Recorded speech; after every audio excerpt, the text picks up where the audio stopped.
Welcome to heartful crafters. ఇవాళ మనం empty tomato sauce బాటిల్తో ఒక మంచి ఫ్లవర్ వాస్ చేద్దాం. ఎంటీ బాటిల్కి వైట్ గెస్సోని స్పాంజ్తో తీసుకొని మొత్తం ట్యాప్ చేస్తూ ఒక 2-3 కోట్స్ అప్లై చేస్తే ఒక మంచి టెక్స్చర్ వస్తుంది బాటిల్ అంతా. సో తర్వాత ఫెవిక్రిల్ యాక్రిలిక్ కలర్స్, నేను పేస్టల్ కలర్స్ 3 కలర్స్ తీసుకున్నాను. ఒకటే కలర్ కాకుండా 3 కలర్స్ తీసుకొని స్పాంజ్కి ఆ 3 కలర్స్ అంటుకునేట్లు పెట్టుకొని మొత్తం బాటిల్ అంతా ట్యాప్ చేస్తూ ఉన్నాను అనమాట. ఇది కూడా ఒక 2-3 కోట్స్ అప్లై చేశారనుకోండి, అట్లా 3 కలర్స్ వచ్చేట్లు తీసుకొని ఒక 2-3 కోట్స్ అప్లై చేస్తే మనకి ఒక డిఫరెంట్ ఏమంటారు కలర్ కాంబినేషన్తో మనకి మొత్తం ఒకటే వేసుకున్నట్లు కాకుండా డిఫరెంట్ కలర్ కాంబినేషన్తో షేడింగ్ లాగా అట్లా వస్తుంది. తర్వాత ఏం చేశానంటే నేను క్లేతో దీనికి డిజైన్ చేశాను. సో డిజైన్ చేసుకునే ముందు మనం దీనికి పెన్సిల్తో నేను అవుట్లైన్ గీసుకున్నాను అనమాట. ఇట్లా నేను ఒక ఫెయిరీ హౌస్ అని దాని చుట్టూ తీగలు పూలు అలా పెడదామని అనుకున్నాను. దీనికోసం ఫెవిక్రిల్ మౌల్డెడ్ క్లే తీసుకొని 2 హార్డ్నర్ అండ్ సాఫ్ట్నర్ సేమ్ క్వాంటిటీలో తీసుకొని మిక్స్ చేసుకొని ఒక పల్చటి షీట్ లాగా మనం రోల్ చేసుకోవాలి. ఇలా చపాతీ లాగా పల్చగా రోల్ చేసుకొని మనకి ఎలా షేప్ కావాలో అలా ఫెవికాల్ రాసుకొని దాని మీద అంటించేసుకోవాలి. ఇలా అంటించుకున్నాక నాకు కావాల్సిన షేప్లో దాన్ని ఒక టూల్ తీసుకొని క్లే కటింగ్ టూల్తో నేను ఆ షేప్ని కట్ చేసుకున్నాను అనమాట. ఇప్పుడు ఈ ఫెయిరీ హౌస్కి మనం ఒక రౌండ్ షేప్ విండో, తర్వాత ఒక డోర్ అవన్నీ యాడ్ చేసుకోవాలి.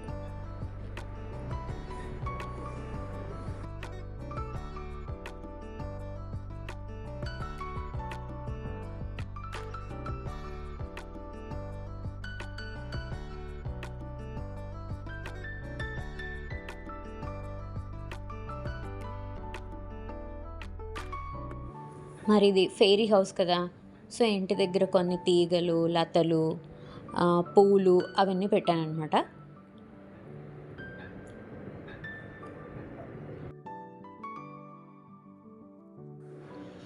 ఇలా తలుపులాగా క్లే పెట్టి దానికి ఒక డోర్ లాగా కొన్ని స్ట్రైప్స్ అవి పెట్టి అండ్ ఒక నాబ్, ఈ స్క్రూస్ ఇట్లా యాడ్ చేస్తే మనకి రియల్గా ఉన్నట్లుగా అనిపించింది అనమాట.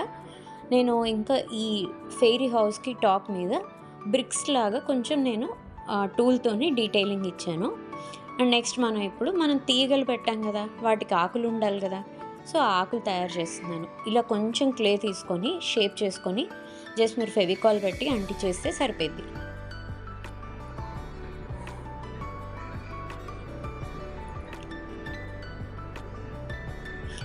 అక్కడక్కడ నేను కొన్ని ఫ్రూట్స్ లాగా యాడ్ చేశాను అనమాట, చెర్రీస్ లాగా. ఒక చిన్న బాల్ ఆఫ్ క్లే తీసుకొని రౌండ్గా చేసేసి అంటించేసేసుకోవాలి. కొంచెం టెక్స్చర్ లాగా రావడానికి నేను ఒక రీఫిల్ తీసుకొని మధ్యలో హోల్ చేశాను. సో అవి ఒక చిన్న చెర్రీ ఫ్రూట్ షేప్ వస్తుంది అనమాట దానికి. అండ్ ఇది రోజ్ ఫ్లవర్ లాగా చేద్దామని ఒక చిన్న క్లే స్ట్రిప్ తీసుకొని దాన్ని ఇలా రౌండ్గా చేశారనుకోండి, మీకు అలా ప్రెస్ చేస్తే ఈ వీడియోలో చూపించినట్లు అదొక రోజ్ ఫ్లవర్ లుక్ వస్తుంది అనమాట. చిన్న రోజెస్ మనకుంది, చిన్న హౌసే కాబట్టి చిన్న రోజు.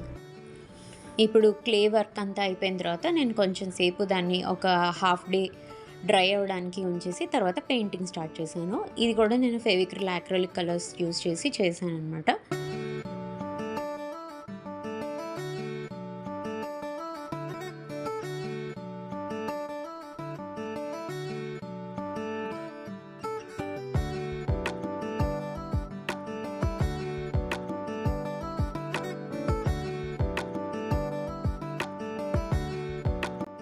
ఈ రూఫ్కి నేను క్లేతో చేసినప్పుడే బ్రిక్స్ లాగా డీటెయిలింగ్ ఇచ్చానని చెప్పాను కదా, అది క్లియర్గా తెలియడం కోసం కొంచెం రెడ్తో అవుట్లైన్ లాగా వేస్తున్నాను.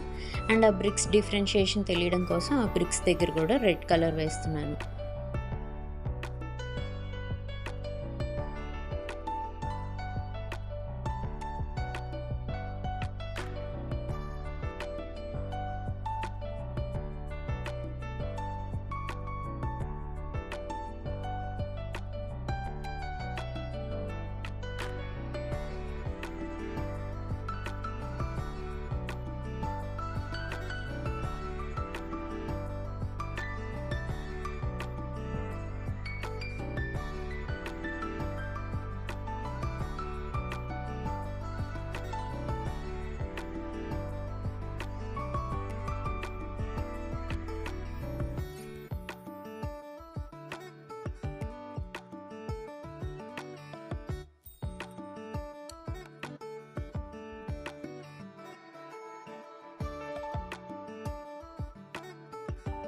ఇట్లా పెయింటింగ్ అంతా అయిపోయిన తర్వాత హై గ్లాస్ యాక్రిలిక్ వార్నిష్ తీసుకొని మొత్తం బాటిల్కి అంతా అప్లై చేశాను.